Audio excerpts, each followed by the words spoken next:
G'day guys. This video is about the IAC valve, which works in this sort of action according to a duty cycle. It takes air in through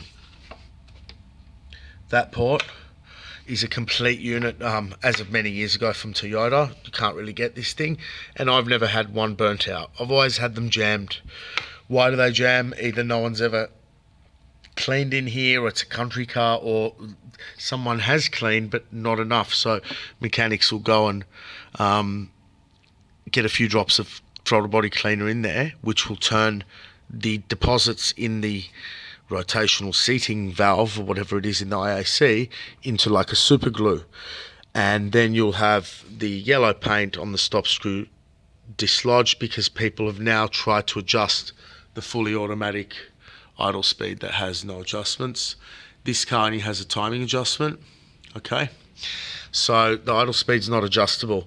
Let's just very quickly have a look at how the computer and how important it is to have this valve working in the ever so minute movements. Now, the reason I'm explaining it is when it doesn't work, you can think you get your idle speed right, and presto, comes along winter, the cars don't idle up and stall. Now, this applies to Starlet, Paseo, all these sorts of Toyotas with that valve, the Camry. And, you know, it might seem good till you put your AC on, and then 2 nights later your headlights and it's a bit of a colder night, and the car will then begin to stall. So as a mechanic, you know, we got to keep the car safe, either fix it or be done with it. But, you know, when a car reaches this age, we want to do it fast and we want to do it cheap. At the end of today, I noticed this car's idle speed really run away up high as the car warmed up. So let's just have a look at what the car does. One sec.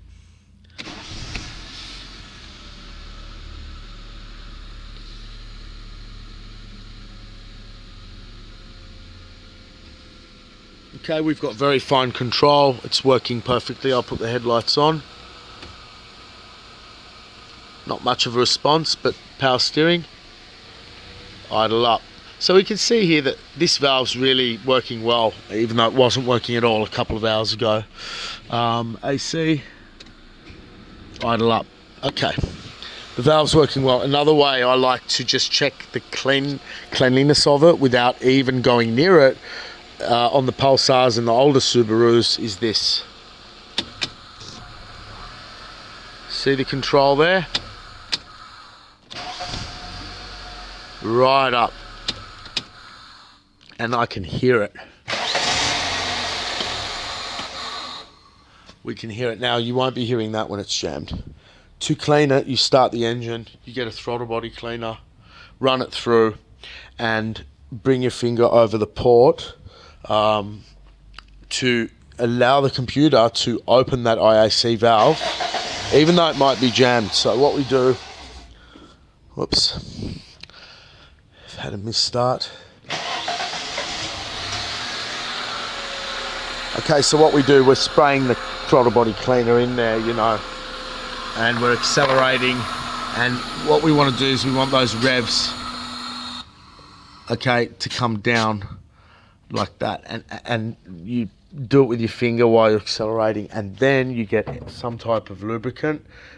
In this event, it doesn't really matter. I've used engine oil, silicone, or this. You just want to fix it, okay? I know not all plastics and that go with it, but at the end what we do is you flood that IAC, allow the computer to open and close it, flood it, and then remove most of it. Give it a squirt of silicone when you're done, and close the whole thing up. Another way to see that the IAC is working is when you check the timing. So we'll start the car, it will stall.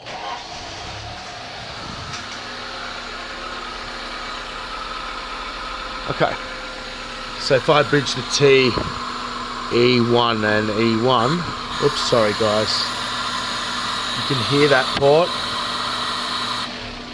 and off it goes. And this is when we check the timing. 10 degrees. Okay, down there, when you see the plate, it'll be in the middle, 10 degrees. Okay, when you're done, you can pull the ECU fuse out to reset any codes or anything that you've set, and you can hear that working there. So yeah, small amounts of solvent, lead the IAC to jam. It's not available. You can pull it off and clean it, but it's a real punish. The screws sometimes never open. But you know, as the computer sort of continues to open the valve, and that's when you want to be getting your lubricants in there. Okay, and that's that. Okay, enjoy.